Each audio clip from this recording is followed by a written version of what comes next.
Wow, you won't believe how crazy this movie is. It might just blow your mind. He proves low-budget films can still hit big with great scripts, despite numerous characters and a somewhat complex plot. Keep up, savor every detail. Memories thrilling start with the talk show Memories. According to the host, everyone hides some secret memories they don't want to talk about. These memories can be outrageous or unbelievable, yet they all come with their own special stories. Today's special guest will tell a wildly twisted murder story, but hold your horses. Although he's not the main character, he's definitely part of the action. As he smirks ever so slightly, his story kicks off. It was a weird night when a panicked guy burst into the police station, crying and being chased by a killer.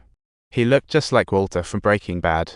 The police chief told him to calm down and not shout, take a seat and drink some water, we'll hear. One of the officers outside called out, no one else here, just us. The man quickly clarified, I'm not lying. The chief reassured him, you're in a police station, no one will hurt you here. Then asked, what happened? The guy paused for a moment. He began recounting a series of bewildering encounters.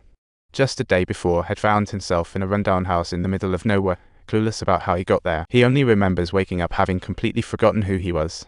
Everything around him was alien, like he was on another planet.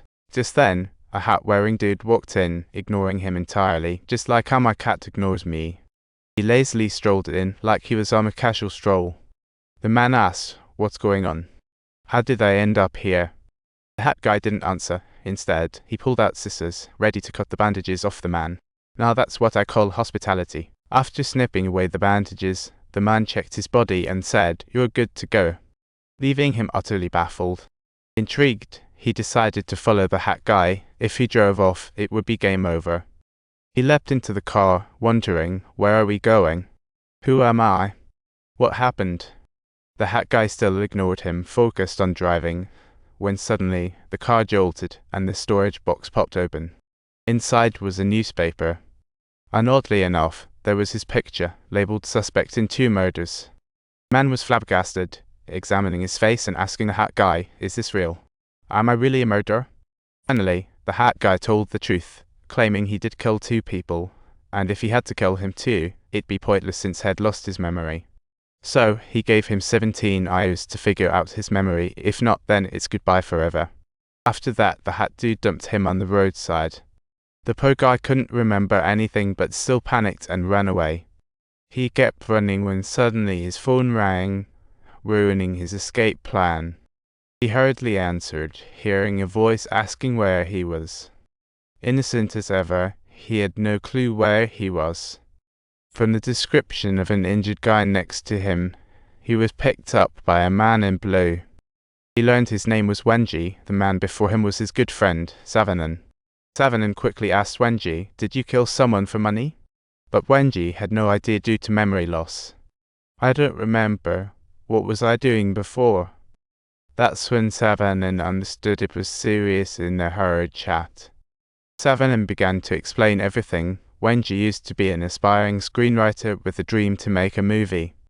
They often discussed scripts until one day, a woman named Amanda disrupted their peaceful lives. Wenji fell head over heels for her, and after a passionate pursuit, they became an item. Talk about the modern fairy tale. Wenji thought they'd live happily ever after with Amanda, but that was short-lived. One day, she suddenly turned moody. Amanda revealed family troubles. Her sister was diagnosed with a terminal illness and urgently needed 200,000 for surgery. Wenji fell silent at this revelation. The money was hard for him to come by too. After a lot of contemplation, he told Amanda he'd figure out a way to raise the money, leaving a lingering worry in his heart. He and Savanen searched for producers attempting to sell their script, but faced rejection constantly. Talk about exhausting. However, on an unexpected day, Wenji confidently told his friend, I've found a way to raise the 200,000. After that, the two lost contact. Returning to their conversation, Savanen couldn't believe Wenji would kill for money. Wenji firmly stated it wasn't him. Someone had framed him, and they decided to leave. Just then, as they stepped outside, a police car came barreling in. What the heck? Things were getting dire, and Wenji had no choice but to run. He couldn't get caught by the police. After running frantically, he managed to evade capture, but just as he stopped to catch his breath, a gun was suddenly pointed at him. A nearby old guy in red demanded, "Wenji, where's your daughter? Speak or I'll kill you." Wenji panicked. Not knowing who his daughter was, he begged the old man to fill him in. The old guy remained unfazed. As he reached for Wenji, he snatched the weapon away and flipped the situation entirely. He demanded the old man tell him what was going on, and through the man's narration, Wenji learned why he was labeled a murderer. The old man sought him. Wenji desperately needed 200,000. What a fortune teller!